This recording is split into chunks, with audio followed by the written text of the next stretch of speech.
بسم الله الرحمن الرحيم.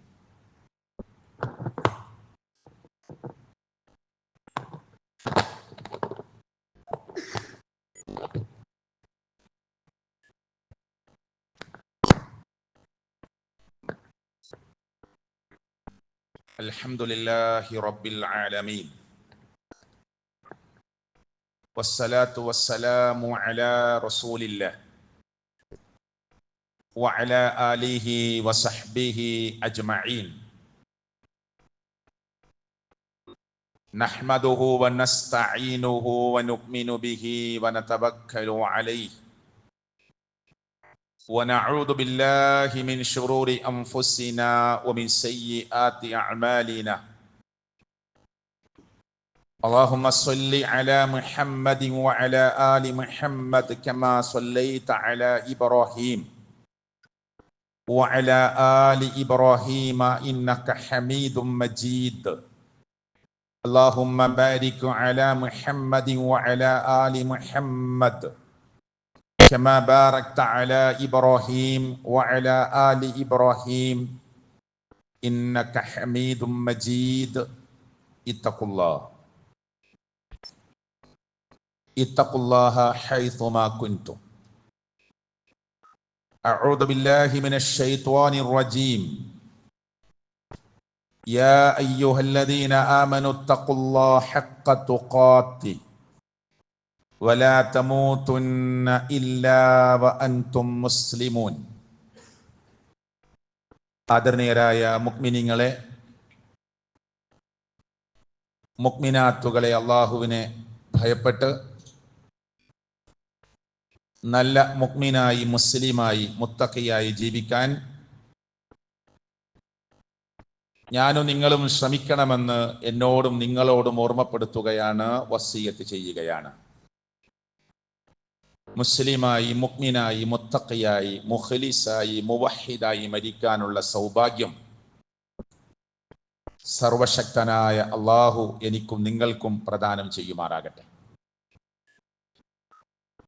മുസ്ലിമായി ജീവിക്കുക എന്നത്,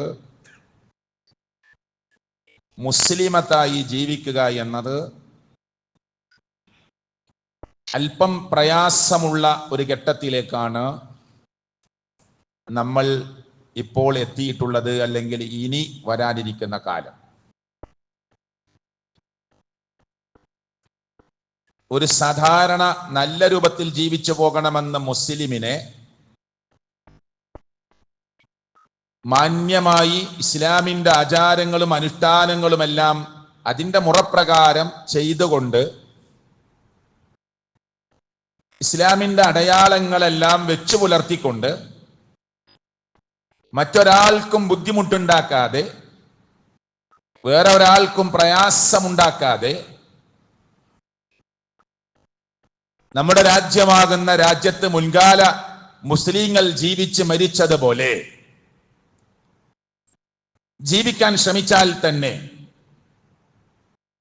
അതൊരു തീവ്ര നിലപാടിന്റെ ആളുകളായി ചിത്രീകരിക്കാൻ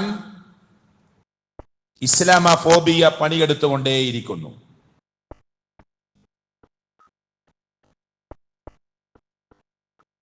എന്നിട്ട് മുസ്ലിങ്ങളായ ആളുകൾ തന്നെ പറയും അതൊക്കെ കുറച്ച് ഓവറാണ്.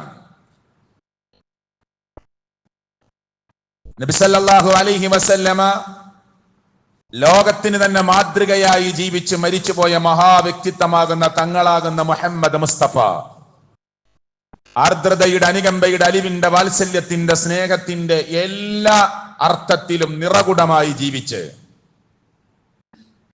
കൊല്ലാൻ ശ്രമിച്ച ജൂത കുടുംബത്തിൽപ്പെട്ടവരുടെ മരണവുമായി ബന്ധപ്പെട്ട് ബോഡി കൊണ്ടുപോകുമ്പോൾ എഴുന്നേറ്റു നിന്ന് ആദരവിന്റെ, മനുഷ്യത്വത്തിന്റെ പാഠം പഠിപ്പിച്ച മുഹമ്മദ് മുസ്തഫ സല്ലല്ലാഹു അലൈഹി വസല്ലം ഇങ്ങോട്ട് ആക്രമിച്ചവരെ, കൊല്ലാൻ ശ്രമിച്ചവരെ, സഹാബത്തിനെ കൊന്നവരെ, ഉപദ്രവിച്ചവരെ മക്കയുടെ ഫതഹിണ്ടെന്ന് ലഭിച്ചപ്പോ അവർക്ക് മാപ്പ് നൽകി, നിങ്ങൾക്ക് ഇഷ്ടമുണ്ടെങ്കിൽ ഇസ്ലാമിൽ പ്രവേശിക്കാം, അല്ലെങ്കിൽ പോകാം, നിങ്ങൾക്ക് സ്വാതന്ത്ര്യമുണ്ട് എന്ന ലോകത്തിന് മാതൃകയായ സമീപനം ലോകത്തിന്റെ മുമ്പിൽ കാണിച്ചു കൊടുത്ത മുഹമ്മദ് റസൂൽ സല്ലല്ലാഹു അലൈഹി വസല്ലം ഇനി നിങ്ങൾ നിങ്ങളുടെ അയൽവാസികളുടെ കൂട്ടത്തിലും നാട്ടിലുമൊക്കെ ഒരു നല്ല മുസ്ലിമായി മുഅ്മിനായി ജീവിക്കാൻ ശ്രമിക്കുമ്പോ കുത്തുവാക്കുകൾ, ആക്ഷേപങ്ങൾ, ആരോപണങ്ങൾ പലതും കേൾക്കേണ്ടി വരും. ഞാൻ വെറുതെ പറയില്ല. ഇപ്പൊ സോഷ്യൽ മീഡിയ തുറന്നാൽ ചർച്ച മുഴുവനും ഈ അർത്ഥത്തിലുള്ള വിഷയങ്ങളെ കുറിച്ചാണ്. അതിന് എക്സ് മുസ്ലിമിൽ ആളുകളുണ്ട്, അവരുടെ കൂടെ എക്സ് ഉണ്ട്. ഞാൻ മുമ്പ് മുസ്ലിം ആയിരുന്നു, പേരൊന്നും ഞാൻ മിമ്പറിൽ വെച്ച് പരാമർശിക്കാൻ ആഗ്രഹിക്കുന്നില്ല. ചാനലിന്റെ അന്ത്യചർച്ചയിൽ അവരാ വരിക. മുമ്പ് മുസ്ലിം ആയിരുന്നല്ലോ എന്ന നിലക്കാണ് അവരെ വിളിക്കുന്നത്. എന്നിട്ട് എല്ലാം പഠിച്ച് തികഞ്ഞവനെ പോലെ ഖുർആനും അറിയും, ബുഖാരി അറിയും, മുസ്ലിം അറിയും, തുർമദി അറിയും, നസായിയുടെ ഹദീസുകൾ അറിയും, ഇബ്നു മാജയുടെ ഹദീസുകൾ അറിയും, അബൂദാവൂദ് റഹ്മത്തുള്ളാഹി അലൈഹിം സ്വഹീഹായ ഹദീസിന്റെ ഗ്രന്ഥങ്ങളിലെല്ലാം പരതി വായിച്ച് അതിന്റെ A to Z പഠിച്ചവനെ പോലെ അതൊന്നും ഇസ്ലാം പറഞ്ഞിട്ടേ ഇല്ല. ആരാ പറയുന്നത്? ചാനൽ ചർച്ചയിലാ തീരുമാനിക്കുന്നത്. അതൊന്നും ഇസ്ലാം പറഞ്ഞിട്ടേ ഇല്ല. മുസ്ലിങ്ങളല്ലാത്ത ചില ആളുകൾ പറയാൻ അങ്ങനെ ഖുർആൻ ആവശ്യപ്പെട്ടിട്ടേ ഇല്ല. മുസ്ലിം നാമധാരികൾ പറയാൻ അങ്ങനെ ഹദീസിൽ വന്നിട്ടേ ഇല്ല. ഇപ്പോ ഒരു സ്കൂളുമായി ബന്ധപ്പെട്ട ശിരോവസ്ത്രത്തിന്റെ ചർച്ച നടക്കുമ്പോ ഞാൻ ചാനൽ ചർച്ച ശ്രദ്ധിച്ചു. പേര് ഞാൻ പരാമർശിക്കുന്നില്ല. അയാൾ പറയുന്നു, ഖുർആൻ കൊണ്ടും ഹദീസുകൾ കൊണ്ടും ഒരു മുസ്ലിമായ പെൺകുട്ടിക്ക് ശിരോവസ്ത്രം അണിയണമെന്നത് നിർബന്ധമേ ഇല്ല. ആരാ തീരുമാനിക്കുന്നത്? ആ ചർച്ചക്ക് വന്ന അയാള്. അതിനെ സപ്പോർട്ട് ചെയ്യാൻ എക്സ് മുസ്ലിം ഉണ്ടാവും അപ്പുറത്ത്.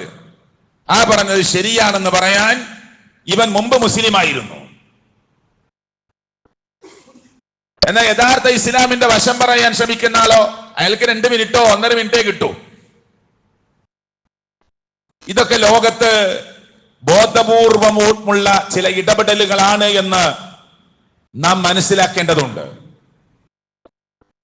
നാം ജീവിക്കുന്ന രാജ്യം, ഇന്ത്യ രാജ്യം എന്ന് പറയുന്നത് ലോകത്ത് തന്നെ മാതൃകാപരമായ ഒരു രാജ്യമാണ്. തർക്കമില്ല. സ്വാതന്ത്ര്യ സമരത്തിന് വേണ്ടി പടപൊരുതിയ മുസ്ലിങ്ങളെ കുറിച്ച് ഓർമ്മയുള്ള രാജ്യമാണ്.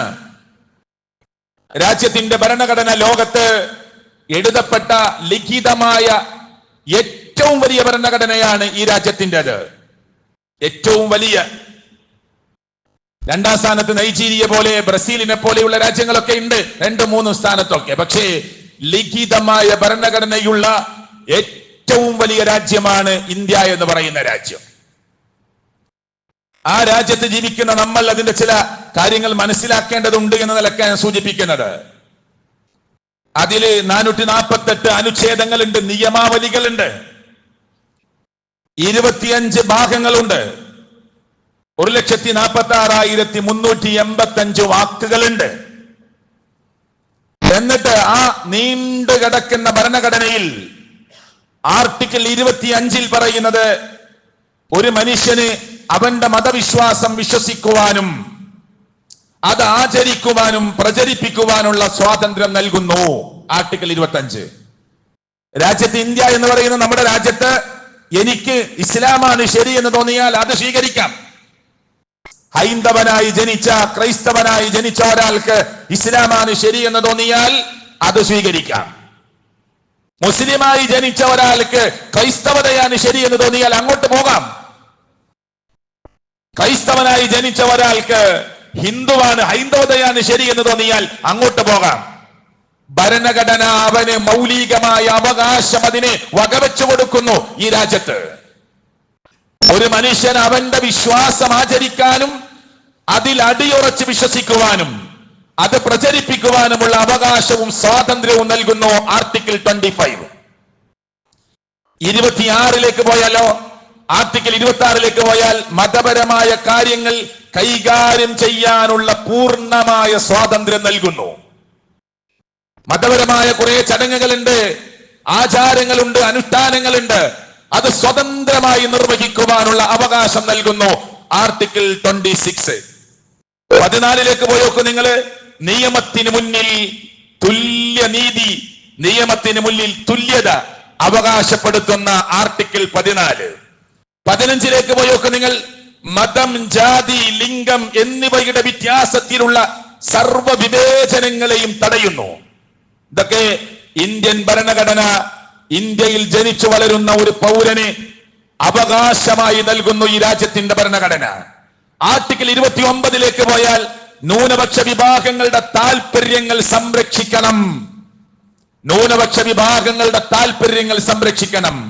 ആർട്ടിക്കിൾ 30 പോയാൽ ന്യൂനപക്ഷങ്ങൾക്ക് വിദ്യാഭ്യാസ സ്ഥാപനങ്ങൾ സ്ഥാപിക്കുന്നതിനും നടത്തുന്നതിനുമുള്ള പൂർണ്ണ അവകാശം നൽകണം. ഞാനിത് വായിച്ചെന്തിനാണെന്നറിയോ? ഇന്ത്യൻ ഭരണഘടനയുടെ ഓരോ അനുച്ഛേദങ്ങളും വായിച്ച് മുന്നോട്ട് പോകാനല്ല. ഈ രാജ്യത്തെ എല്ലാ മതവിഭാഗങ്ങളും, മുസ്ലിം എന്നല്ല, എല്ലാ മതവിഭാഗങ്ങൾക്കും അവിടെ വിശ്വാസാചാര അനുഷ്ഠാനങ്ങളുമായി മുന്നോട്ട് പോകുവാനുള്ള സ്വാതന്ത്ര്യം നൽകുന്നു എന്ന് ഞാനും നിങ്ങൾ മനസ്സിലാക്കണം. അല്ലേ? ഈ രാജ്യത്തിന്റെ സ്വാതന്ത്ര്യത്തിന് വേണ്ടി പ്രിയപ്പെട്ടവരെ, മൗലാന മുഹമ്മദ് അലി ജൗഹർ, മൗലാന ഷൗക്കത്ത് അലി, മൗലാന അബുൽ കലാം ആസാദ്, അല്ലെ, ആസാദിന്റെ കൂടെ ഈ 2 ജൗഹർ സഹോദരങ്ങൾ നിന്ന് പടപൊരുതുമ്പോ ആ ജൗഹർ സഹോദരങ്ങളുടെ ഉമ്മയാകുന്ന ആബിദ ബാനു ബീഗം 1920 ഗാന്ധിജിക്ക് കൊടുക്കുന്ന 1ാമത്തെ ലെറ്ററിൽ എന്റെ 2 മക്കളും രാജ്യത്തിന്റെ സ്വാതന്ത്ര്യത്തിന് വേണ്ടി മരിച്ചു വീണാൽ ഞാൻ പഠിച്ച മതവിശ്വാസ പ്രകാരം അവർ രക്തസാക്ഷിയാകുന്നു എന്ന് വിശ്വസിക്കുന്നവളാണ് ഞാൻ. അതുകൊണ്ട് എനിക്ക് ദുഃഖമില്ല എന്ന് ആര്? ആബിദ ബീഗം എന്ന് പറയുന്ന, ബാനു ബീഗം എന്ന് പറയുന്ന ഈ മുഹമ്മദ് അലി ജൗഹറിന്റെയും മൗലാന ഷൗക്കത്ത് അലിയുടെയും ഉമ്മ ഗാന്ധിജിക്ക് ലെറ്റർ എഴുതി അയക്കുകയാണ്. അല്ലേ? അതിനെ ബി ഉമ്മ പ്രഖ്യാപനമായി പ്രത്യേകമായ അതിന്റെ പുസ്തകങ്ങളും അതുപോലെ തന്നെ കൃതികളും ഇറങ്ങിയിട്ടുണ്ട്. ഞാൻ അങ്ങോട്ട് കിടക്കാനല്ല ഇത് പറയുന്നത്. ഈ രാജ്യത്തിന്റെ സ്വാതന്ത്ര്യത്തിന് വേണ്ടി എല്ലാവരും ഒരുമിച്ച് നിന്നു. നിങ്ങൾ ഈ മിമ്പറിൽ നിന്ന് പലപ്പോഴായി കേട്ടതാണ്. രാജ്യത്തിന്റെ ഇന്ത്യ ഗേറ്റിന്റെ 2 വശങ്ങളിലുമായി എഴുതി ചേർത്ത 1 ലക്ഷത്തോളം വരുന്ന രാജ്യത്തിന്റെ സ്വതന്ത്ര സമര പോരാളികളുടെ കൂട്ടത്തിൽ ന്യൂനപക്ഷമായ മുസ്ലിങ്ങൾ ഇന്ത്യ രാജ്യത്ത്, നിങ്ങൾ ആലോചിക്കണം, ഇന്ത്യ രാജ്യത്ത് ഇന്നും മുസ്ലിങ്ങൾ ന്യൂനപക്ഷമാണ്. ആ മുസ്ലിങ്ങളുടെ കൂട്ടത്തിൽ 1 ലക്ഷം പേര് ഇന്ത്യ ഗേറ്റിന്റെ 2 വശങ്ങളിലായി എഴുതി ചേർക്കുമ്പോ 60,000-ലധികം പേരുകൾ മുസ്ലിങ്ങളുടെ പേരാ. രാജ്യത്തിന്റെ സ്വാതന്ത്ര്യത്തിന് വേണ്ടി പടപൊരുതിയ മുന്നിൽ നിന്ന പടനായകന്മാരുടെ പേര് 1 ലക്ഷത്തോളം പേര് എഴുതി ചേർക്കുമ്പോ 60,000-ലധികം പേര്, 60% പേര് മുസ്ലിങ്ങളുടെ പേരാ. എങ്ങനെ വന്നത്? വെറുതെ അങ്ങ് ഒട്ടിച്ചേർത്തതാ? മാറ്റി നിർത്താനാവാതെ എഴുതി ചേർക്കേണ്ടി വന്നതാണ്. ഈ രാജ്യത്തിന് വേണ്ടി പടപൊരുതിയവരാണ് അവർ. ഞാനിത് പറയുന്നത്, ഈ രാജ്യം ഒരു അത്ഭുതകരമായ, അതേ വളരെ വളരെ ചിന്തിക്കേണ്ടതായ അത്ഭുതങ്ങൾ സമ്മാനിച്ച ഒരു രാജ്യമാണ്. ആ രാജ്യത്ത് നമുക്ക് അവകാശമുണ്ട്. ഈ രാജ്യം ഒരാളുടെയും കുത്തകയല്ല. അല്ല, എനിക്കോ നിങ്ങൾക്കോ നമ്മുടേതായ ഏതെങ്കിലും അർത്ഥത്തിലുള്ള കയ്യേറ്റങ്ങൾ നടത്താൻ പറ്റുന്ന ഒന്നല്ല. ഇതൊരു സുതാര്യമായ രാജ്യമാണ്. ഇവിടെ ദൈവവിശ്വാസികൾക്ക് അങ്ങനെ ജീവിക്കാം, നിരീശ്വരവാദികൾക്ക് അങ്ങനെ ജീവിക്കാം, മതം വേണ്ടെന്ന് പറയുന്നവർക്ക് അങ്ങനെ ജീവിക്കാം. അല്ലേ? എല്ലാറ്റിനും സ്വാതന്ത്ര്യമുണ്ട്. ആരുടെ മേലും നമ്മൾ കളിയാക്കാനോ ആക്ഷേപിക്കാനോ അവരെ പരിഹസിക്കാനോ പാടില്ല എന്ന് പഠിപ്പിക്കുന്ന പ്രത്യേകമായ ലിഖിതമായ ഭരണഘടനയുള്ള ഒരു രാജ്യമാണ് നമ്മുടെ രാജ്യം. ഞാൻ എന്തിനാ ഇത് പറയുന്നത്? എന്നിട്ട് ഒരു സ്കൂളിലേക്ക് 8ാം ക്ലാസ്സിലെ കുട്ടി തട്ടമിട്ട് വരുമ്പോ ആ പ്രിൻസിപ്പൽ പുറത്തിറങ്ങിയിട്ട് ചാനലിന്റെ ആളുകൾ വന്ന് ചോദിക്കുക, നിങ്ങൾ എന്തിനാ തടയുന്നത്? ഇതൊരു മതേതരത്വ രാജ്യമാണ്, ഇവിടെ നമ്മൾ എല്ലാവർക്കും ഈക്വൽ. എന്താ ഈ മതേതരത്വം എന്ന് പറഞ്ഞാൽ? പ്രിൻസിപ്പലിന് മനസ്സിലായിട്ടില്ല. മതേതരത്വം എന്ന് പറഞ്ഞാൽ എല്ലാവരും ഈക്വൽ ആക്കലാണ്. എന്താണ് ഈക്വൽ? ഈക്വാലിറ്റി. എന്താണ് ഈക്വാലിറ്റി? ഞങ്ങളെ വിശ്വാസപ്രകാരം ഞങ്ങൾക്ക് തട്ടടേണ്ടതില്ല, അതുകൊണ്ട് ഇവിടെ വരുന്ന എല്ലാവരും തട്ടയിച്ചു വെക്കണം. അതാ മതേതരത്വം ആണോ? എന്നാൽ ഈ ഭരണഘടന പറയുന്നതോ എല്ലാ മതവിശ്വാസികൾക്കും അവരുടെ വിശ്വാസവും ആചാരവും അനുഷ്ഠാനവും സ്വതന്ത്രമായി നിർവഹിക്കുവാനുള്ള അവകാശമുണ്ട്. അതിനാ ഞാൻ ആർട്ടിക്കിൾ 25, 14, 26, 28 വായിച്ചത്. പ്രിയപ്പെട്ടവരെ, എന്നിട്ട് പറയാണ് നമ്മൾ ഈക്വാലിറ്റിയാണ് ഉദ്ദേശിക്കുന്നത്. ഇത് ആരനുവദിച്ചു തന്നതാണ്? ഒരു മുസ്ലിം സ്ഥാപനത്തിൽ മുസ്ലിം മാനേജ്മെന്റ് ആണ് ആ സ്കൂൾ നടത്തുന്ന വിചാരിച്ചോളൂ. അവിടെ മലക്ക് പോകാൻ മാലയിട്ട ആളുകൾ കറുത്ത തുണിയെടുത്തവരും യൂണിഫോം ഒക്കെ മാറ്റിവെച്ച് വരും. അപ്പൊ നമ്മൾ തടയാറുണ്ടോ? തടയാൻ പാടുണ്ടോ? തെറ്റാണത്, തടയാൻ പാടില്ല. അതവിടെ വിശ്വാസപ്രകാരം അവർ മലക്ക് പോകാൻ തീരുമാനിച്ചാൽ അവരുടെ നൊയമ്പുമായി, നോമ്പുമായി, വ്രതവുമായി ബന്ധപ്പെട്ട അവിടെ ആചാരമാണ് ഇന്ന വേഷമണിയണമെന്നത്. അത് അവരുടെ ഇഷ്ടമാണ്, അത് സമ്മതിച്ചു കൊടുക്കലാണ്. അങ്ങനെ വിശ്വസിക്കുന്നവരെ ആദരിക്കുന്ന സ്വഭാവമാണ് രാജ്യത്തുള്ളത്. നിങ്ങൾ ശ്രദ്ധിച്ചിട്ടില്ലേ? ഇപ്പോൾ ഈ വിവാദമുണ്ടാക്കുന്ന ആ സിസ്റ്റർ ഉണ്ടല്ലോ, ആ സിസ്റ്ററിന്റെ കോളേജ് പഠനം, ആ സിസ്റ്റർ മാത്രമായിരുന്നു യൂണിഫോം മാറ്റിവെച്ച് അതേ ഡ്രസ്സിൽ അവരുടെ ക്ലാസ്സിൽ വന്നിരുന്നത്. എന്നിട്ട് ഈ കൊലാണ് ഞാൻ ഉദ്ദേശിക്കുന്നത് എന്ന് പറയുന്നു. അറബിക് കോളേജിൽ വരുന്നില്ലേ സിസ്റ്റർമാര് പഠിക്കാൻ? നിങ്ങൾ അന്വേഷിച്ചു നോക്ക്. അറബിക് കോളേജിൽ വരുന്നില്ലേ അറബി പഠിക്കാൻ സിസ്റ്റർമാര്? അവിടുത്തെ യൂണിഫോമാണ് ഇടാറുള്ളത്? അല്ല, അവരവരുടെ കന്യാസ്ത്രീ വേഷത്തിൽ തന്നെയാണ് അറബിക് കോളേജിൽ പഠിക്കുന്നത്. ഏതെങ്കിലും ഒരു അറബിക് കോളേജിൽ നിന്ന് പറഞ്ഞോ ഈ ഡ്രസ്സ് പറ്റില്ല, ഞങ്ങളുടെ യൂണിഫോം ഇടണമെന്ന്? നമ്മൾ അതിനെ ബഹുമാനിക്കുന്നു. ഈ രാജ്യം അങ്ങനെയാണ് മുന്നോട്ട് വന്നിട്ടുള്ളത്. പക്ഷെ മുസ്ലിങ്ങളായ നമ്മൾ ചില കാര്യങ്ങൾ അറിയണം, നമ്മൾ പഠിക്കണം. നമ്മുടെ മക്കൾക്ക് ദീനീബോധം കിട്ടണം.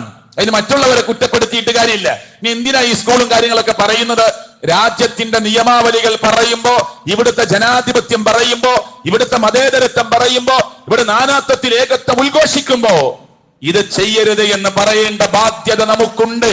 പക്ഷെ മുസ്ലിം ഉമ്മത്തിനോട് എത്രയാ മുസ്ലിം ചെറുപ്പക്കാരാണ് ഇങ്ങനെയുള്ള സ്ഥാപനങ്ങളിൽ പഠിക്കുന്നത്? പഠിക്കണ്ടെന്ന് ഞാൻ പറയുന്നില്ല. നിസ്കരിക്കാൻ പറ്റാത്ത, ഇസ്ലാമിക വേഷമണിയാൻ പറ്റാത്ത ഒരു സ്ഥാപനത്തിന്റെ നിയമങ്ങളെ ഇങ്ങനെയാണ് എന്നറിഞ്ഞിട്ട് എന്തിനാണ് അവിടെ കൊണ്ടുപോയി ചേർക്കുന്നത്? എന്തിനാണ് അവിടെ കൊണ്ടുപോയി ചേർക്കുന്നത്? 8th-ലല്ലേ, 9th-ലല്ലേ, 10th-ലല്ലേ, 11th-ലല്ലേ, 12th-ലല്ലേ? ഒരു +2 വരെയുള്ള അവിടെ തട്ടിട്ടില്ലെങ്കിൽ സാരല്ല, ളുഹർ ഇല്ലെങ്കിലും പ്രശ്നമില്ല. എന്റെ കുട്ടി നല്ല ഫ്ലുവന്റ് ആയിട്ട് ഇംഗ്ലീഷ് സംസാരിക്കും. അവസാനം ഇംഗ്ലീഷേ ഉണ്ടാവൂ, ദീനുണ്ടാവില്ല. ഇംഗ്ലീഷ് മാത്രമേ ഉണ്ടാവൂ, ദീനുണ്ടാവില്ല. നമ്മൾ അതിൽ ചിന്തിക്കേണ്ടതില്ലേ? ഇവിടെ ഒരു വർഗീയത പറയില്ല. നിങ്ങൾക്ക് ഇഷ്ടപ്പെട്ട സ്ഥാപനത്തിൽ പഠിപ്പിക്കാം. എന്റെ മോക്ക് ശിരോസ്ത്രം അണിയണം, ദീനീപരമായി ജീവിക്കണം, അള്ളാഹുവിന്റെ മുന്നിൽ സുജൂദ് ചെയ്യണം. ഒരു നിസ്കാരം ഒരു മുസ്ലിമിന് മുന്നോട്ട് കൊണ്ടുപോകാൻ പറ്റില്ല യാത്രയിലല്ലാതെ. എന്നും സ്കൂളിലേക്ക് പോകുന്ന ഒരു കുട്ടി ളുഹർ അസ്റൊക്കെ വീട്ടിൽ വന്ന് മഗ്‌രിബിന് ശേഷം എത്തുന്ന കുട്ടിക്ക് കൂട്ടി നമസ്കരിച്ചാൽ മതിയോ? പറ്റില്ല. അതിന് സൗകര്യം ആ സ്കൂളിൽ കൊടുക്കൂല. എന്നറിഞ്ഞാലും അവിടെ തന്നെ കൊണ്ടുപോയി ചേർക്കും, അവിടെ തന്നെ കൊണ്ടുപോയി ചേർക്കും. എന്നാലും നല്ല എഡ്യൂക്കേഷനാ, ഭയങ്കര വിദ്യാഭ്യാസ. എന്നിട്ട് നമ്മൾ അവരെ കുറ്റപ്പെടുത്താൻ എന്ത് അർഹത നമുക്കുള്ളത്? ചേർക്കാൻ ചെല്ലുമ്പോ അവര് പറയുന്നു ഞങ്ങളുടെ യൂണിഫോം ഇങ്ങനെയാണ്, ആ യൂണിഫോമിൽ ഞങ്ങൾ വേറൊന്നും അനുവദിക്കില്ല എന്ന് പറയാൻ അവർക്ക് പാടില്ല. അത് വേറെ. അങ്ങനെ പറഞ്ഞാൽ എന്നാലൊന്ന് പരീക്ഷിച്ച് നോക്കാമെന്ന നിലയ്ക്ക് എന്തിനാണ് നമ്മൾ ആ പരീക്ഷണത്തിലേക്ക് പോകുന്നത്? ഇസ്ലാമിന് ഇസ്ലാമിൻ്റെതായ മര്യാദയുണ്ട്, ഇസ്ലാമിൻ്റെതായ മര്യാദയുണ്ട്. ആ മര്യാദ എല്ലാം വിട്ടുകളഞ്ഞ് എത്ര സ്ഥാപനങ്ങളിൽ പഠിക്കുന്ന കുട്ടികളാണ് ഇങ്ങനെ വിവാദങ്ങൾ ഉണ്ടാക്കുമ്പോൾ പറയുന്നത് ഞങ്ങളുടെ സ്ഥാപനത്തിലും നിസ്കരിക്കാൻ ഒരു സൗകര്യമില്ല, അഥവാ ഞങ്ങൾ 2 ബെഞ്ച് കൂട്ടിയിട്ട് നമസ്കരിക്കുന്നത് കണ്ടാൽ ഞങ്ങളോട് അങ്ങനെ ചെയ്യരുതെന്ന് പറയാറുണ്ട്. എന്തിനാ ഇത്ര റിസ്ക് എടുത്ത് അവിടെ തന്നെ പഠിക്കണമെന്ന്? എന്താ നമുക്കൊരു വാശി? ദീനിനാണ് നമുക്ക് പ്രാധാന്യം. നിങ്ങൾ അന്വേഷിച്ചു നോക്കി എത്ര കേരളത്തിന് പുറത്തുള്ള ബാംഗ്ലൂരിൽ പഠിക്കുന്ന കുട്ടികൾ, മംഗലാപുരത്ത് പഠിക്കുന്ന കുട്ടികൾ, അല്ലെ വ്യത്യസ്ത ക്യാമ്പസുകളിൽ പഠിക്കുന്ന കുട്ടികൾ അവസാനം അവിടെ നിന്ന് തിരിച്ചു വരുമ്പോ വാപ്പ ഏറെ പ്രതീക്ഷയോടുകൂടി വളർത്തിയ ഈ മോനെ അങ്ങോട്ട് പറഞ്ഞയച്ചു, ഈ മോളെ അങ്ങോട്ട് പറഞ്ഞയച്ചു. ഇന്ത്യക്ക് പുറത്ത് ഇഷ്ടംപോലെ കുട്ടികളാ, കാനഡയിലൊക്കെ എത്ര മലയാളികളാണ് അവിടെ പഠിച്ചുകൊണ്ടിരിക്കുന്നത്. എന്നിട്ട് എല്ലാം അവരുടെ എല്ലാ ഏർപ്പാടുകളും കഴിഞ്ഞിട്ടാണ് അവർ തിരിച്ചു വരുന്നത്. എന്ന് പറഞ്ഞാൽ മുസ്ലിം അമുസ്ലിം എന്ന വ്യത്യാസമില്ലാതെ നീ മുസ്ലിങ്ങൾ തന്നെയാണെന്ന് വിചാരിച്ചോളൂ. പറ്റുമോ? ഗെറ്റ് ടുഗദറാണ്. കല്യാണത്തിന് മുമ്പ് തന്നെ അവർ ഒരുമിച്ച് ജീവിക്കുന്നു, ഒരുമിച്ച് റൂം എടുക്കുന്നു, ഒരുമിച്ച് സഞ്ചരിക്കുന്നു, എല്ലാം കഴിഞ്ഞു. സർവ്വ വ്യഭിചാരങ്ങളും കഴിഞ്ഞിട്ട് പറയാ പാപ്പാനോടും ഉമ്മാനോടും എനിക്ക് അവളെ ഇഷ്ടാണ്, അവള് പറയാ എനിക്ക് അവനെ ഇഷ്ടാണ്. അല്ലേ? ഇഷ്ടപ്പെട്ട ഒരു തരം പള്ളിയുമായി ബന്ധപ്പെട്ട ആചാരപ്രകാരം മുസ്ലിമിന്റെ നിക്കാഹ് നടത്തിയ വിവാദം ഇതൊക്കെ ഉണ്ട്. നിങ്ങൾ ചർച്ച ചെയ്തോളൂ, നിങ്ങൾ അന്വേഷിച്ചോളൂ.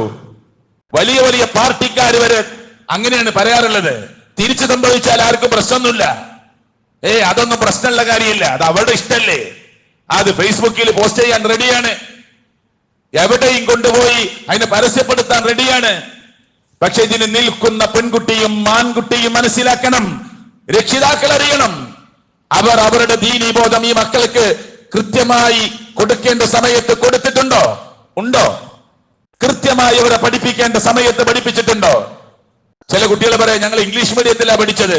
ആയിക്കോട്ടെ, അതുകൊണ്ട് എനിക്ക് നിസ്കരിക്കാൻ അറിയില്ല. എപ്പോഴാ 15 വയസ്സായിട്ട് ഇസ്ലാമിന്റെ ഒരു ആചാരം അറിയില്ല, ഓരനുഷ്ഠാനം അറിയില്ല, ഇസ്ലാമിന്റെ മൗലികമായ തത്വങ്ങൾ അറിയില്ല, അടിസ്ഥാനപരമായി അറിയേണ്ട ബേസിക്കലായി അറിയേണ്ട കാര്യങ്ങളൊന്നും അറിയില്ല. പിന്നെ അവൻ ഇഷ്ടപ്പെട്ട ഒരു കുട്ടിയും കൊണ്ട് വരിക. ഇതിൽ അത്ഭുതം എന്താണെന്നറിയോ? എന്നിട്ട് അങ്ങനെ തീരുമാനിച്ച് വരുമ്പോ ഒരു മുസ്ലിമായ ഒരാൾ നിക്കാഹ് ചെയ്യേണ്ടത് മുസ്ലിമത്തായ ഒരു പെൺകുട്ടിയെയാണ്. അല്ലാത്ത നിക്കാഹാവുകയില്ല. എന്നിട്ട് ഉമ്മാര് വാപ്പാര് സമ്മതിക്കണ്, സാരല്ല, കുറച്ച് കഴിയുമ്പോ മാറിക്കോളും, അതുവരെ വ്യഭിചരിക്കേ, അതുവരെ സിന നടക്കുക, കുറച്ച് കഴിയുമ്പോ ശരിയായിക്കോളും, ഒരു 2 കൊല്ലൊക്കെ ഒരുമിച്ച് ജീവിക്കുമ്പോ അങ്ങനെ ഒരു ശരിയായിക്കൊള്ളും എന്ന് പറയാ. അപ്പൊ ആ 2 കൊല്ലം വ്യഭിചാരം നടക്കേ. ഒരു മുസ്ലിമായ ചെറുപ്പക്കാരൻ കല്യാണം കഴിക്കേണ്ടത് മുസ്ലിമത്തായ ഒരു പെൺകുട്ടിയെയാണ്. വേറെ ഒരാളെയും കല്യാണം കഴിക്കാൻ അവകാശമില്ല. ഉണ്ടോ? മുസ്ലിമത്തായ ഒരു പെൺകുട്ടിക്ക് കല്യാണം കഴിക്കേണ്ടത് മുസ്ലിമായ ചെറുപ്പക്കാരനെയാണ്. പരിശുദ്ധ ഖുർആനിൽ മുസ്ലിമായ ചെറുപ്പക്കാരോട്, മുസ്ലിങ്ങളായ പുരുഷന്മാരോട് വേദക്കാരെ വിവാഹം കഴിക്കാൻ പറയുന്ന ഭാഗം അവിടെ ഉണ്ട്. അതിനെ ഞാൻ മറച്ചു വെക്കുന്നില്ല. ഒരു മുസ്ലിമത്തായ പെൺകുട്ടിക്ക് മുസ്ലിമല്ലാത്ത ഒരാളെ വിവാഹം കഴിക്കാൻ പറ്റുമോ? പറ്റൂ? പാടില്ല. എന്നിട്ട് അതിന് ഉമ്മയും ബാപ്പയും വല്ലിമ്മയും വല്ലിപ്പയും കുടുംബങ്ങളും പറയാ, സാരല്ല, അവർ 2 കൊല്ലം ജീവിച്ചു ഒരുമിച്ച്, കുഴപ്പമില്ല, 10 വർഷം ജീവിച്ചു, പ്രശ്നമില്ല, എന്നിട്ട് വിവാഹം. അങ്ങനെയൊക്കെ ഉണ്ട്. അത്ഭുതമാണ്. 2-3 ദിവസം അവർ ചുറ്റിക്കിറങ്ങി, അവരൊന്ന് ജീവിച്ച് ഒരുമിച്ച് നിന്ന് നോക്കി, എന്നിട്ട് കുഴപ്പമില്ലാന്ന് തോന്നി, എന്നാ പിന്നെ വിവാഹം. ഇതിന് നിന്ന് കൊടുക്കുന്ന ഒരാളാണോ കുടുംബം? ആണോ? ഞാൻ പറയുന്നത് ഇത് മുസ്ലിങ്ങൾ എന്നല്ല, അമുസ്ലിങ്ങളെ സമ്മതിച്ചു കൊടുക്കാൻ പാടില്ല. അമുസ്ലിങ്ങളും സമ്മതിച്ചു കൊടുക്കാൻ പാടില്ല. വളരെ പ്രതീക്ഷയോടുകൂടി പോറ്റി വളർത്തുന്ന ഒരമ്മ, ഒരു അച്ഛൻ, ഒരു ഉമ്മ, ഒരു വാപ്പ തന്റെ മകൾക്ക് 18 വയസ്സാകുമ്പോ, തന്റെ മകന് പ്രായപൂർത്തിയാകുമ്പോ ആ ഉമ്മയുടെ കണ്ണീര് കുടിപ്പിച്ച് ആ വാപ്പയെ കണ്ണീരിലായിത്തി. പ്രിയപ്പെട്ടവരെ, എത്രയെത്ര വിവാഹങ്ങളാണ് ഗവൺമെന്റ് നിയമപ്രകാരം ഒരുപക്ഷെ അതിന്റെ ചില പേപ്പർ വർക്കുകൾ നടത്തി ഒപ്പുവെച്ചാൽ മതിയാകും. ഇസ്ലാമിൽ ഇസ്ലാമിന്റെ നിക്കാഹാവണമെങ്കിൽ അത് മതിയാവുകയില്ല. അതുകൊണ്ട് എന്താ ഇസ്ലാം എന്ന് കുട്ടികൾക്ക് പറഞ്ഞു കൊടുക്കണം. അതിന് പറ്റിയ അറ്റ്മോസ്ഫിയർ കിട്ടുന്ന സ്ഥാപനത്തിൽ പഠിപ്പിക്കണം. എല്ലാ രാജ്യത്തിന്റെ നിയമങ്ങളും പാലിക്കുന്നതോടൊപ്പം മറ്റുള്ള മനുഷ്യരെ സ്നേഹിക്കാനും ആദരിക്കാനും അംഗീകരിക്കാനും പഠിക്കുന്നതോടൊപ്പം ഇസ്ലാമിന്റെ വിശ്വാസങ്ങളെ കൃത്യതയോടുകൂടി നിലനിർത്തി പോകാനുള്ള കൃത്യമായ പരിശീലനം നൽകണം. അതൊന്നും നൽകാത്തൊരവസ്ഥയാണ് ഞാനും നിങ്ങളും കണ്ടുകൊണ്ടിരിക്കുന്നത്. ആണ്, അതിലൊന്നും തർക്കമില്ല. ഞാന് രാഷ്ട്രീയത്തിന്റെ ഒരു നേതാവിന്റെ പേര് പറയല്ലോ. ഈ രാജ്യത്തിന്റെ പ്രധാനമന്ത്രി, പ്രിയപ്പെട്ടവരെ, രാജീവ് ഗാന്ധിയാകുന്ന സമയം ഷാബാനു കേസിന്റെ അതുമായി ബന്ധപ്പെട്ട് പാർലമെന്റിൽ ചർച്ച നടക്കുമ്പോ ബനാത്വാല എന്ന് പറയുന്ന മനുഷ്യൻ എഴുന്നേറ്റ് നിന്ന് ഒരു കൈയിൽ ഖുറാൻ പിടിച്ചു, വലത് കൈയിൽ ഖുറാൻ പിടിച്ചു. നിങ്ങൾ ഓർത്തോ? ഒന്ന് സെർച്ച് ചെയ്ത് നോക്ക്, നിങ്ങൾക്ക് കാണാം. ഒരു കൈയിൽ ഇങ്ങനെ ഖുറാൻ പിടിച്ചു, മറുകൈയിൽ ഭരണഘടനയും പിടിച്ചു. എന്നിട്ട് പറഞ്ഞു, ഈ ഇന്ത്യയുടെ രാജ്യത്തിന്റെ ഭരണഘടന ഞാൻ വിശ്വസിക്കുന്ന ഖുർആൻ അനുസരിച്ച് ജീവിക്കാൻ അനുവദിക്കുന്നു എന്ന് ഞാൻ ഇവിടുത്തെ പ്രധാനമന്ത്രിയെ സാക്ഷിയാക്കി പറയുന്നു. പറഞ്ഞിട്ടില്ലേ? അന്നത്തെ പ്രധാനമന്ത്രി അതിന് ഉത്തരം പറയുമ്പോ പറഞ്ഞു, രാജ്യം എല്ലാവരെയും അംഗീകരിക്കുന്നു, ഇവിടുത്തെ മുസ്ലിങ്ങൾക്ക് മുസ്ലിമായി ജീവിക്കാം. അദ്ദേഹം പറഞ്ഞു, ഒരു കൈയിൽ ഖുർആൻ പിടിച്ചിട്ട് പറഞ്ഞു, എനിക്കൊരു മുസ്ലിമായി ജീവിക്കുന്നതിന് ഈ ഭരണഘടന എതിരല്ല. എന്റെ വലത് കൈയിൽ ഖുർആനാണ്, ഇടത് കൈയിൽ ഭരണഘടനയാണ്. ഇത് തമ്മിൽ ഏറ്റുമുട്ടുന്നില്ല. എനിക്ക് മുസ്ലിമായി ജീവിക്കുവാൻ അനുവാദമുണ്ട് എന്ന് പറഞ്ഞ് കൃത്യമായി 1986 മെയ് 6 നടന്ന ഷാബാനു കേസിന്റെ, പ്രിയപ്പെട്ടവരെ, അതിന്റെ വിധിയും അതിന്റെ ചർച്ചയും ഒക്കെ നിങ്ങളൊന്ന് സെർച്ച് ചെയ്താൽ നിങ്ങൾക്ക് കാണാം. ഞാൻ ഈ പറഞ്ഞ ഭാഗം ഞാനിത് പറയുന്നത് മുൻകാലത്ത് ഇതൊക്കെ മനുഷ്യർ പരസ്പരം മനസ്സിലാക്കി പോയവരാണ്, അംഗീകരിച്ചു പോയവരാണ്. ഇവിടെ മുസ്ലിങ്ങൾ ചില കാര്യങ്ങൾ മനസ്സിലാക്കണമെന്ന അർത്ഥത്തിലാണ് ഞാനിത് പറയുന്നത്. നമുക്ക് മതം വളരെ പ്രധാനപ്പെട്ടതാ, മതവിശ്വാസം വളരെ പ്രധാനപ്പെട്ടതാ. ഖുർആനിലെ ഒരു ആയത്ത് നിങ്ങൾ ശ്രദ്ധിച്ചോ, യാ അയ്യുഹല്ലദീന ആമനൂ മൻ യർതദ്ദ മിൻകും അൻ ദീനിഹി. ഇതാരെങ്കിലും തന്റെ മതത്തെ വിട്ടേച്ചുകൊണ്ട് ഏതെങ്കിലും ഒരാൾ തന്റെ വിശ്വാസത്തിൽ നിന്ന്, മതത്തിൽ നിന്ന് പിന്തിരിയുന്ന പക്ഷം, അള്ളാഹു പറയുന്ന വാക്ക, ഫസൗഫ യഅതില്ലാഹു ബിഖൗമിൻ യുഹിബ്ബുഹും വയുഹിബ്ബൂനഹു. എത്ര മനോഹരമായിട്ട് അള്ളാഹു പറയുന്നറിയോ, നിങ്ങൾക്ക് ദീന് വേണ്ടേ, നിങ്ങൾക്ക് മതം വേണ്ടേ, നിങ്ങൾക്ക് എന്റെ ആദർശവും വിശ്വാസവും വേണ്ടേ, നിങ്ങൾക്ക് ഇഷ്ടമുള്ള പോലെ ജീവിക്കാം. അള്ളാഹു പറയുന്നൊരു വാക്കാട്ടോ, ആരെങ്കിലും തന്റെ മതത്തെ വിട്ട് അവഗണിച്ച് മതത്തെ തള്ളി പിന്തിരിഞ്ഞ് കളയുന്ന പക്ഷം,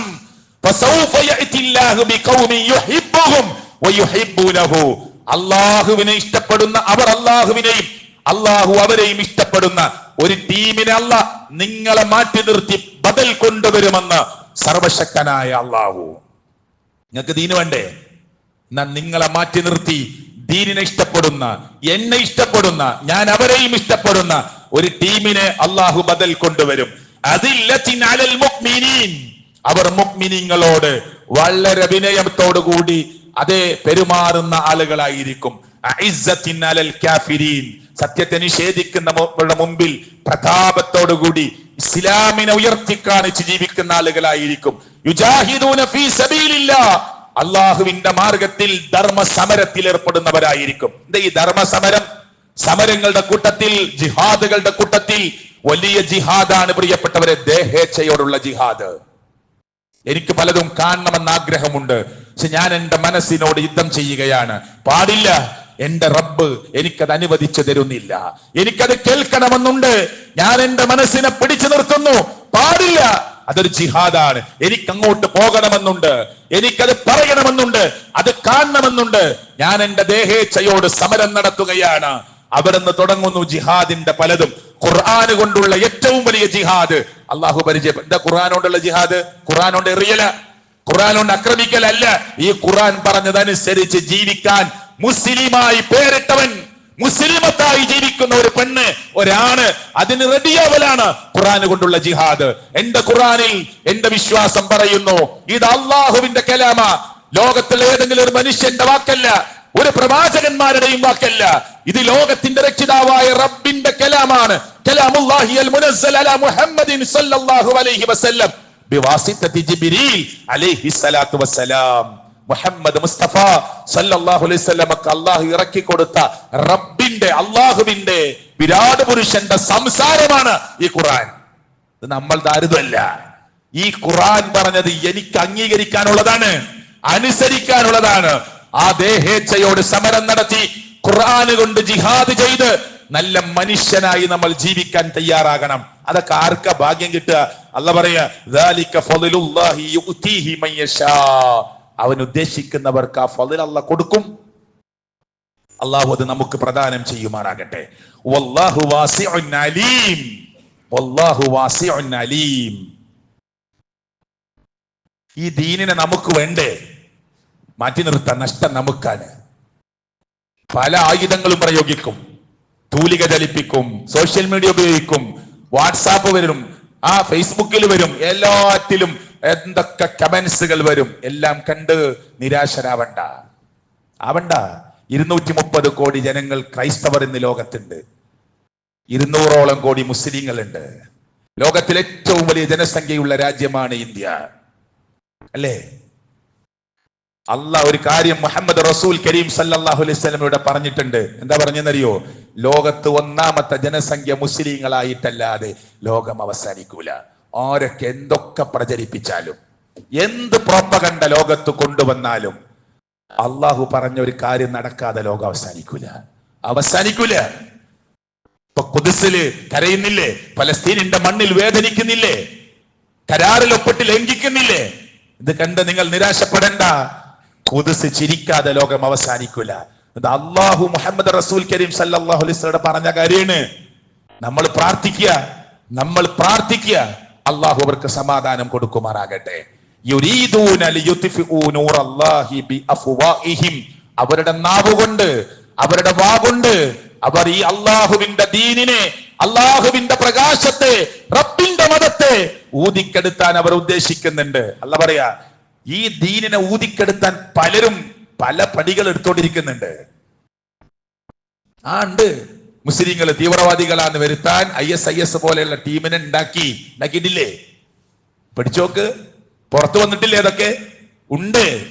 എന്നിട്ടോ അതൊക്കെ ആളുകൾക്ക് മനസ്സിലാവും, ആളുകൾക്ക് അത് ബോധ്യമാകും. കുറെ ആളുകൾ അങ്ങനെ വിശ്വസിക്കും. എന്തൊക്കെ മാർഗങ്ങൾ, ഇത് സത്യമാണ്, നേരായ ചൊവ്വായ ഋജുവായ മാർഗത്തെ തോൽപ്പിച്ച് കളയാൻ പല കോപ്രായങ്ങളിൽ ലോകത്ത് വരും. അല്ലാഹ് പറയാ, ഈ ദീനിനെ ഊതിക്കെടുത്താൻ പലരും ശ്രമിക്കും. വല്ലാഹു മുത്തിമ്മു നൂരിഹി. പക്ഷെ നിങ്ങൾ ശ്രമം നടത്തിയാലും പടച്ചവൻ ഈ പ്രകാശത്തെ പൂർത്തീകരിക്കുക തന്നെ ചെയ്യും. വലൗ കരിഹൽ കാഫിറൂൻ. സത്യത്തെ നിഷേധിക്കുന്നവർക്ക് എത്ര വെറുപ്പ് തോന്നിയാലും, എത്ര വെറുപ്പ് തോന്നിയാലും. സോഷ്യൽ മീഡിയ തുറന്നു നോക്ക്. അമേരിക്കയിൽ ചില പള്ളികൾ റോഡിൽ ജുമ നടത്തുക. ഇങ്ങനെയൊക്കെ പ്രശ്നങ്ങൾ ഉണ്ടായിട്ടും എങ്ങനെയാ ആളുകൾ ഇങ്ങനെ ഇസ്ലാമിലേക്ക് കടന്നു വരുന്നത്? നിർബന്ധമുണ്ടോ? ലാ ഇക്റാഹ ഫിദ്ദീൻ. ഈ മതത്തിൽ ബലാത്കാരമില്ല. ഇനി ഈ ഖുത്ബ പുറത്തേക്ക് പോകുമ്പോ അമുസ്ലിങ്ങൾ ആരെങ്കിലും കേൾക്കുന്നുണ്ടോ? ഇസ്ലാമിന്റെ വിശ്വാസം എന്താണെന്നറിയോ? പണം കൊടുത്ത ഒരാള് മുസ്ലിം ആക്കരുതെന്ന, പ്രലോഭിപ്പിച്ച് മുസ്ലിം ആക്കരുതെന്ന. നിനക്കൊരു വീടുണ്ടാക്കി തരാ, നീ മുസ്ലിം ആയിക്കോ, പറയാൻ പാടില്ല, പറയാൻ പാടില്ല. ഇത് പണത്തിന്റെ മേലെ നിൽക്കുന്ന മതമല്ല, ഇത് പ്രലോഭനത്തിന്റെ മേലെ നിൽക്കുന്ന മതമല്ല. ഒരാൾ പഠിച്ച് മനസ്സിലാക്കി ഏകദൈവ വിശ്വാസത്തിലേക്ക് വരാൻ തയ്യാറായാൽ അയാൾക്ക് അതിന്റെ കാര്യം പറഞ്ഞു കൊടുക്കണം. പണം കൊടുത്ത് നിങ്ങൾ സ്വാധീനം ചെലുത്തി നിങ്ങൾ ഒരാളെ മതത്തിലേക്ക് കൊണ്ടുവരരുത്. പ്രവാചകനോട് പോലും അല്ലാഹു പറഞ്ഞു, പ്രവാചകനോട് പോലും അല്ലാഹു പറഞ്ഞു, ഫദക്കിർ ഇന്നമാ അൻത മുദക്കിർ ലസ്ത അലൈഹിം ബിമുസൈതിർ ഇല്ലാ മൻ തബല്ല വകഫർ. തിരിഞ്ഞു പോകുന്നവർ പോയിക്കോട്ടെ. ഫദക്കിർ, ഓ നബിയേ, താങ്കൾ ഉത്ബോധനം നടത്തിയാൽ മതി. മുഹമ്മദ് മുസ്തഫ തങ്ങളായ മുത്തുനബിയോട് പോലും അല്ലാഹ് പറയുന്നത് പറഞ്ഞു കൊടുത്താൽ മതി കേട്ടോ. നിർബന്ധമില്ല കേട്ടോ, നിർബന്ധം ചൊലുത്തേണ്ട കേട്ടോ, അധികാരം പ്രയോഗിക്കേണ്ട കേട്ടോ, പറഞ്ഞാൽ മാത്രം മതി. നബിയോട് പോലും അതാ പറഞ്ഞത്. പിന്നെ നമ്മളെ പോലെ സാധാരണക്കാർക്ക് വല്ല നിർബന്ധമുണ്ടോ? ഇല്ല. എത്തിക്കുക എന്ന ഡ്യൂട്ടി മാത്രമാണ് എന്റെയും നിങ്ങളുടെയും ഡ്യൂട്ടി. അതാ ഈ മതത്തിന്റെ പ്രത്യേകത. ഇത് സുതാര്യമാണ്, ഇത് സുവ്യക്തമാണ്. ഈ ഖുർആൻ ഇതാ ഒരു മുസ്ലിമിന്റെ അജണ്ട. ഇത് ലോകത്തെവിടെയും വാങ്ങാൻ കിട്ടും. ഇത് തുറന്നു വെച്ച പുസ്തകമാണ്. ഇത് അള്ളാഹുവിന്റെ സംസാരമാണ്. ഇതിന് ഹിഡൻ അജണ്ടകളില്ല. അതുകൊണ്ട് പറഞ്ഞാൽ മതി എന്നാണ് അള്ളാഹുവിന്റെ ദീന് നമ്മളെ പഠിപ്പിക്കുന്നത്. അതുകൊണ്ട് ആര് ഊതിക്കെടുത്താൻ ശ്രമിച്ചാലും അത് കെട്ടുപോവുകയില്ല എന്ന് സർവശക്തനായ അള്ളാഹുവിന്റെ പ്രഖ്യാപനമാണ്.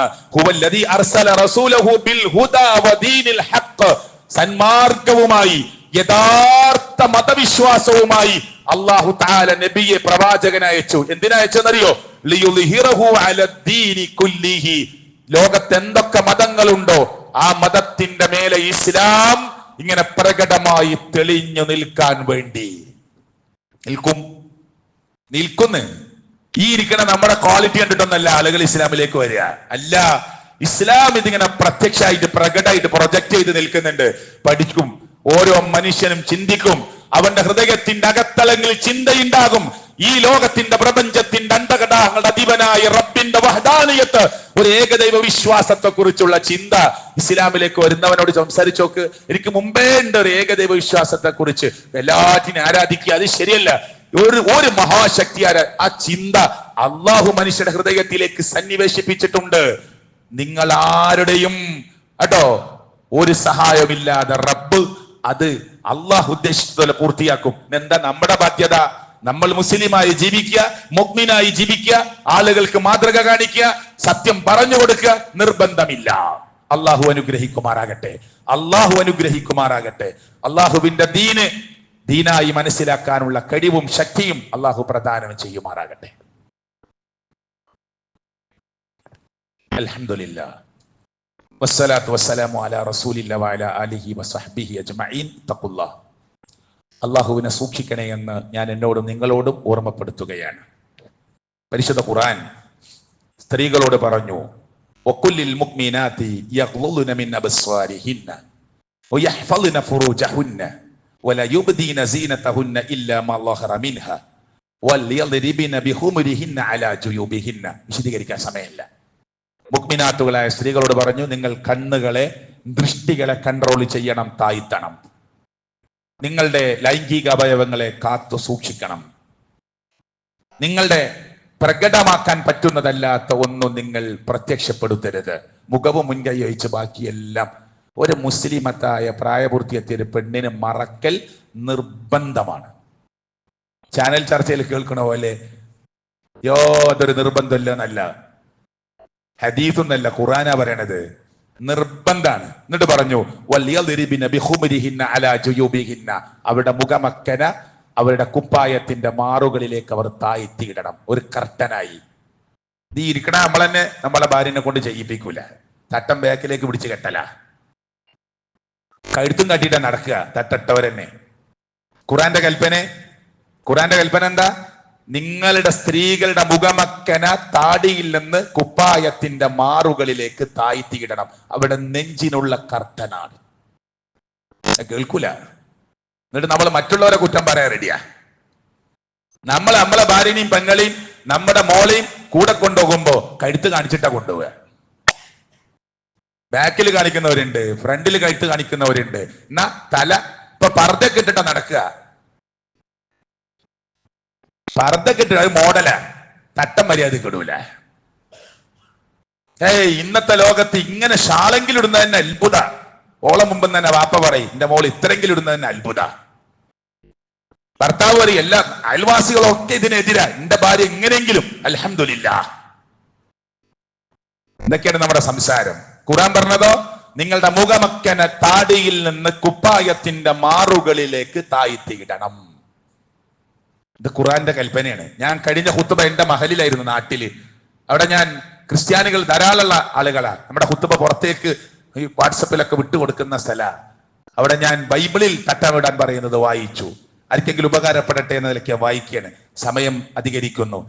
ബൈബിളിലെ കൊരിന്ത്യർ പുസ്തകത്തിലെ 1-2 പുസ്തകത്തിലെ 1-ാമത്തെ പുസ്തകത്തിൽ 5-6 വചനങ്ങൾ. ഇതൊരു പ്രമാണമായിട്ട് മെമ്പർമൊന്നും ഉദ്ധരിക്കുകയല്ല കേട്ടോ. പിന്നെ എന്തിനാ പറയുന്നത്? ഇത് മുസ്ലിങ്ങൾക്ക് മാത്രമുള്ള നിയമമൊന്നുമല്ല. കേട്ടോളൂ, എന്താണ് ബൈബിൾ പറയുന്നത്? നിങ്ങൾ ശിരോവസ്ത്രം ധരിക്കാതെ പ്രാർത്ഥിക്കുകയോ പ്രവചിക്കുകയോ. അപ്പൊ പ്രാർത്ഥനാ ഹാളിലേക്ക് കയറുക, അവരുടെ കുർബാന നടത്താൻ പോവുക, പള്ളിയിൽ പോവുക. ആ സമയത്ത് എന്ത് ചെയ്യണം? പ്രാർത്ഥിക്കുകയോ പ്രവചിക്കുകയോ ചെയ്യുമ്പോൾ ശിരോവസ്ത്രം അണിയാതെയാണെങ്കിൽ തന്റെ തലയെ അവൾ അപമാനിക്കുന്നു. അത് മൊട്ടയടിച്ചവളെ പോലെ ആയിരിക്കുന്നു. തല മറക്കാതെ പ്രാർത്ഥിക്കാനോ പ്രവചിക്കാനോ പോയാൽ മൊട്ടയടിച്ച സ്ത്രീയെ പോലെയാണ് അവൾ. സ്ത്രീ ശിരോവസ്ത്രം ധരിക്കുന്നില്ലെങ്കിൽ മുടി മുറിച്ച് കളയട്ടെ. ബൈബിൾ. ഒരു പെണ്ണ് തല മറക്കുന്നില്ലെങ്കിൽ അവളുടെ മുടി മുറിച്ച് കളയണം. സ്ത്രീക്ക് മുടി മുറിക്കുന്നതോ മൊട്ടയടിക്കുന്നതോ ലജ്ജാകരമാണെങ്കിൽ അവൾ ശിരോവസ്ത്രം ധരിക്കട്ടെ. ഇനി മൊട്ടയടിക്കുന്നത് നാണക്കേടാണെങ്കിൽ, മുടി മുറിച്ച് കളയുന്നത് നാണക്കേടാണെങ്കിൽ അവൾ തട്ടമണിയട്ടെ. ബൈബിളാ പറയണത്. ഒരു സ്ഥലത്തൊന്നല്ല, കുറെ സ്ഥലങ്ങളിൽ അത് പറയും. ഉത്തമ ഗീതം ഞാൻ വായിക്കാൻ സമയമില്ല, നമുക്കതൊരു പ്രമാണമായിട്ട് ഉദ്ധരിക്കാനല്ല. അതിൽ 41-ാം അധ്യായം 6-7 കേട്ടോ. മണവാളൻ മണവാട്ടിയോട് പറയുന്ന ശിരോവസ്ത്രത്തെ കുറിച്ച്, അത് അവളുടെ സൗന്ദര്യത്തിനും എളിമക്കുമായി അടയാളമാണ് എന്ന് ബൈബിൾ. ഇനി യെശയ്യാവ് 3-ാം അധ്യായം 2-3 സ്ത്രീകൾ ധരിക്കുന്ന ശിരോവസ്ത്രത്തെ കുറിച്ച് പരാമർശിക്കുന്നത് അത് അവളുടെ സാമൂഹികമായ മര്യാദയെ നിലയെ സൂചിപ്പിക്കുന്നു. തിമോത്തി 2-ാം അധ്യായം 9-ാം പുസ്തകത്തിൽ സ്ത്രീകൾ മാന്യമായ വസ്ത്രമണിയട്ടെ. അപ്പൊ ഇതൊരു ഇസ്ലാമിന്റെ മാത്രം നിയമ ആണോ? ഇനി ഉപനിഷത്തുകൾ അങ്ങോട്ട് പോയോക്ക്, സമയമില്ല. അവിടെയും പറയുന്നുണ്ട്, അവിടെയും പറയുന്നു. അതുകൊണ്ട് സഹോദരങ്ങളെ, നമ്മളെങ്കിലും ഒന്ന് ഈ വിഷയങ്ങളെ കുറിച്ചൊക്കെ ഒരു പ്രശ്നം ഉണ്ടാകുമ്പോൾ ഒന്ന് പഠിക്കാൻ നമ്മൾ തയ്യാറാവണം. നമ്മളെ കുട്ടികളോട് ആ ചാനലിന്റെ യൂട്യൂബ് ബ്ലോഗർമാർ ഒന്ന് ചോദിക്കുകയാണ്. ഇപ്പോ വലിയ വിവാദം നടക്കുകയാണല്ലോ തട്ടത്തെ കുറിച്ച്. ആരോടാ ചോദിക്കുന്നത്? തട്ടം നേരെ ഇട്ടിട്ടില്ലാത്ത മുസ്ലിമിനോട്. അതിലൊന്നും എന്റെ കുടുംബം അത്ര കാർക്കശില്ലാത്ത ആളുകളാ.